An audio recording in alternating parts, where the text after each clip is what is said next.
Jake's POV. My heart was pounding in my ears. What do you want? I glanced around the alley, still desperately trying to figure out what to do. I want answers, she said. What are you? What's that supposed to mean? I asked, not really interested in her response. I just needed to keep her talking until I found a way out. The detective is blocking the only entrance of the alley. I could summon a weapon, but that would... I thought. But her answer broke my train of thought. I saw you vanish in that cell. How did you do it? Are you an alien? When she said that, I had a kind of out-of-body experience. My mind went blank for a second, and it was quiet for a moment. She repeated her question. What are you?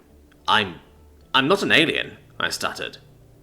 The inside of my head quickly shifted from dead calm and empty to something akin to a hornet's nest. She saw? Frick! How did she see? Was she still in the room? Did I not see her? It must have been that mirror. I'm an idiot! Frick! Then what? She asked. Her eyes were laser-locked onto me, like she was staring into my soul.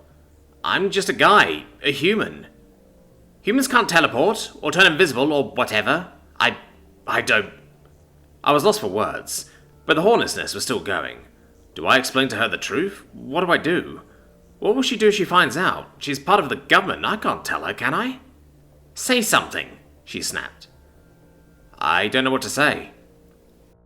She hung her head for a moment, then ran both of her hands through the top of her hair. For weeks, I have been questioning everything. My sanity, my job, my health. There has not been one iota of my life that I have not wondered if it was true, or if it mattered, or anything. She sighed and shook her head. I have felt crazy for weeks, so no. You can't just get off with, I don't know what to say. How do you teleport? Who are you talking to? Magic and a mage, I finally answered. She squinted and made a confused face. Magic? Really? Her tone of voice sounded very annoyed. Is it any less believable than aliens? I asked, still tense. Yes. 1,000,000 times yes. I thought about it for a second. Well, technically it was aliens, but I'm a human. It really was magic, though. Explain it to me. No. I'm sorry, but it is too dangerous. You work with the government. And not to mention you've been stalking me for a while now, I said. Well? What would you have done in my shoes? She asked defiantly. Probably the same thing, if I'm being honest, I shrugged. I decided to do something bold. But I'm not telling you anything. Now get out of my way. I started walking towards her, getting ready to push her aside and make a run for it.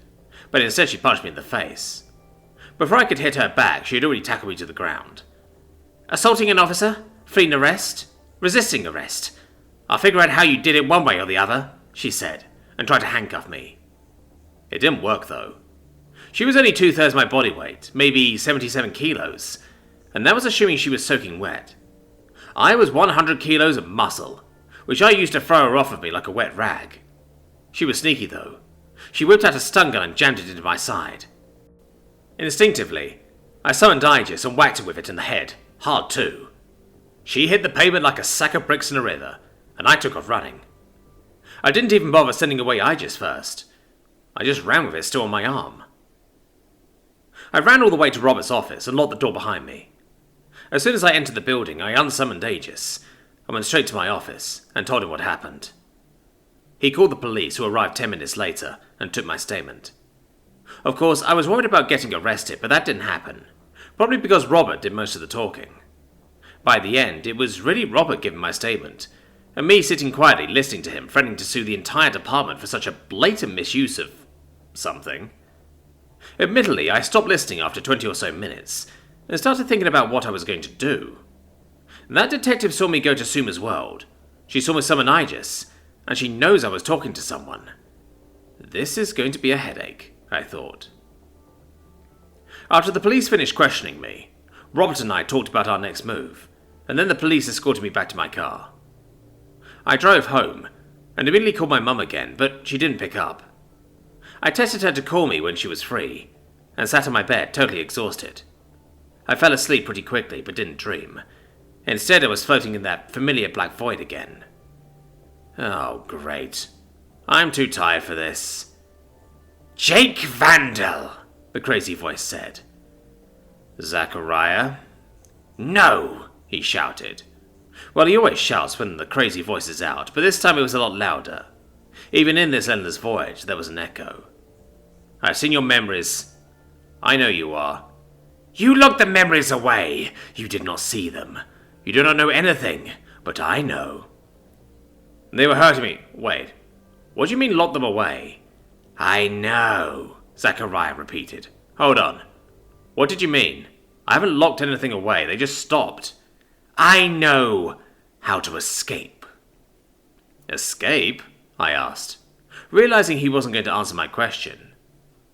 If only you had a bit more control, little Vikinger, you might not have undone yourself.